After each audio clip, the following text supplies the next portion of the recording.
Question 21. A daughter discovers that her mother has been researching euthanasia online and seeks your advice on how to proceed. What is the most appropriate initial step? A. Refer them for palliative care. B. Advise the daughter to seek legal advice and go to court. C. Arrange an immediate appointment with the mother. D. Discuss the matter with both the mother and daughter. E. Dismiss the concern as unimportant. Correct answer, option C. Arrange an immediate appointment with the mother. Explanation. When sensitive topics like euthanasia arise, the initial approach should involve an open discussion with the patient.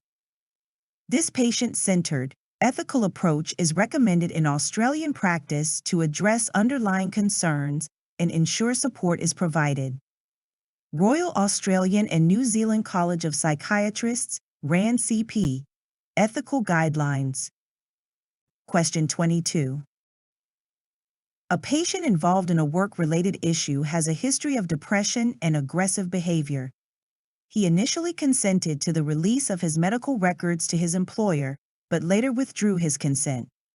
What is the most appropriate next step? A. Refuse to provide any records to the employer. B. Provide the employer with all the medical records. C. Obtain explicit consent from the patient for specific records. D. Explore the patient's concerns regarding his withdrawal of consent. E. Immediately refer the matter for legal advice. Correct answer, option D. Explore the patient's concerns regarding his withdrawal of consent. Explanation. The best initial approach is to engage the patient in further discussion to understand why he withdrew consent.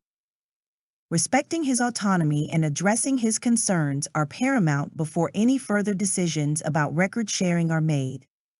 Australian Medical Association, AMA, Patient Confidentiality Guidelines.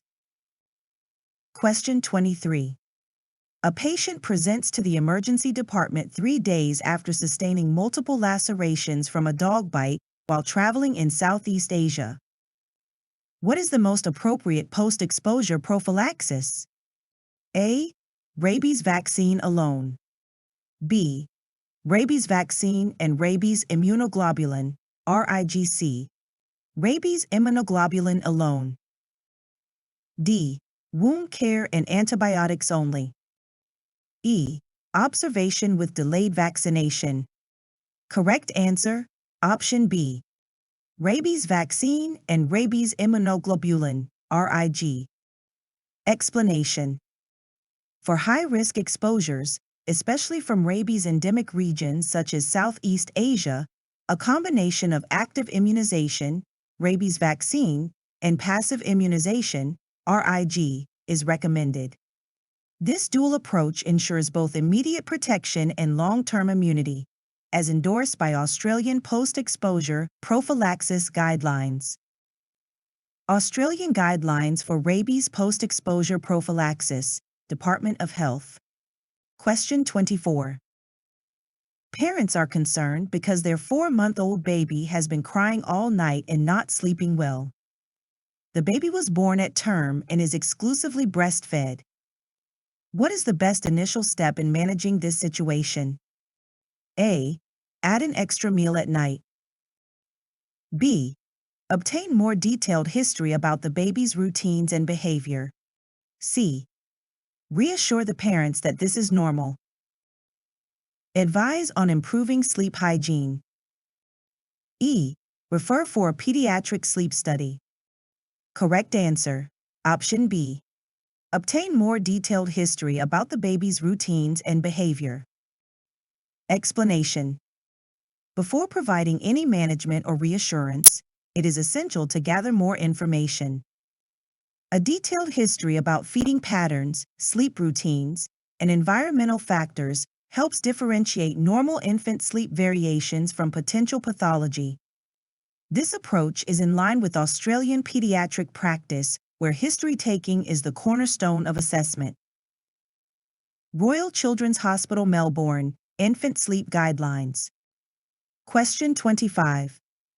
An 80-year-old patient is sent from an aged care facility to the ED because she is agitated and not eating. On examination, bruises are noted over both hands and the abdominal area. Her vital signs and laboratory results are normal. What is the most likely explanation for these findings? A. Elder abuse. B. Neglect in aged care. C. Use of physical restraints. D. Accidental self-inflicted bruising. E. Age-related skin fragility. Correct answer, option A. Elder abuse. Explanation.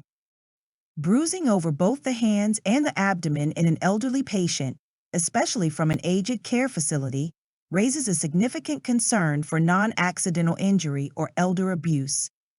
Australian guidelines emphasize careful evaluation for abuse when physical signs are found in vulnerable populations. Australian Government Elder Abuse Information.